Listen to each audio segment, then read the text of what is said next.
উচ্চকক্ষ, নিম্নকক্ষ এই দুটি শব্দ আপনারা ইদানিং বেশ শুনে থাকবেন, কিন্তু উচ্চকক্ষ আর নিম্নকক্ষ নিয়ে অনেকেরই এখনো স্পষ্ট ধারণা নেই। চলুন আজ আমরা জেনে আসি উচ্চকক্ষ এবং নিম্নকক্ষ কি।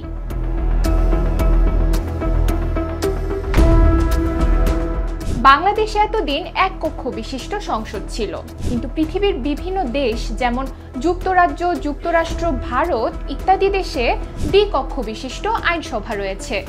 তার মানে কি সেসব দেশে আইনসভা দুটি আলাদা আলাদা কক্ষে বসে? নিশ্চয়ই না। নিম্নকক্ষে আইন প্রণয়ন করা হবে। সারা দেশ থেকে জনগণের সরাসরি ভোটে নির্বাচিত প্রতিনিধিরা আইন প্রণয়ন করবেন নিম্নকক্ষে।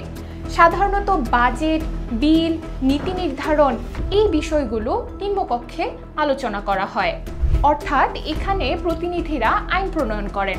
তাহলে উচ্চকক্ষে যারা থাকবেন তারা কি একটু উপরে বসবেন?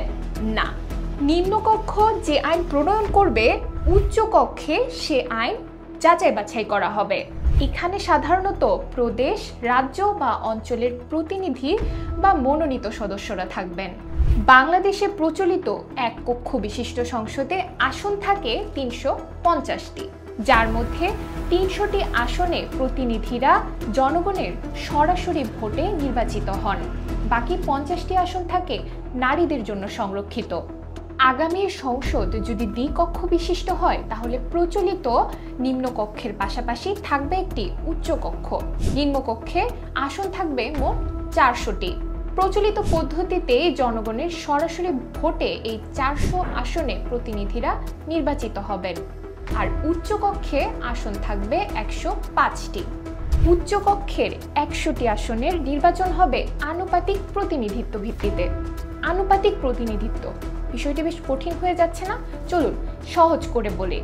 অর্থাৎ রাজনৈতিক দলগুলো সারা দেশে যত ভোট পাবে সেই অনুপাতে তারা উচ্চকক্ষে আসন পাবে। উদাহরণ দিয়ে বলি, একটি দল যদি ৩০% ভোট পায় নির্বাচনে, তাহলে উচ্চকক্ষে তার ৩০ জন প্রতিনিধি থাকবে। কিন্তু আসন তো ছিল ১০৫টি, ৫টি আসন গেল কই?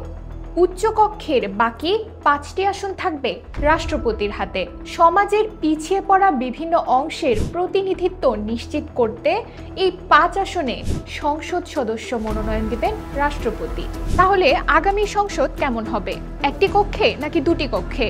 এই সব কিছুর উত্তর পাওয়া যাবে গণভোটে।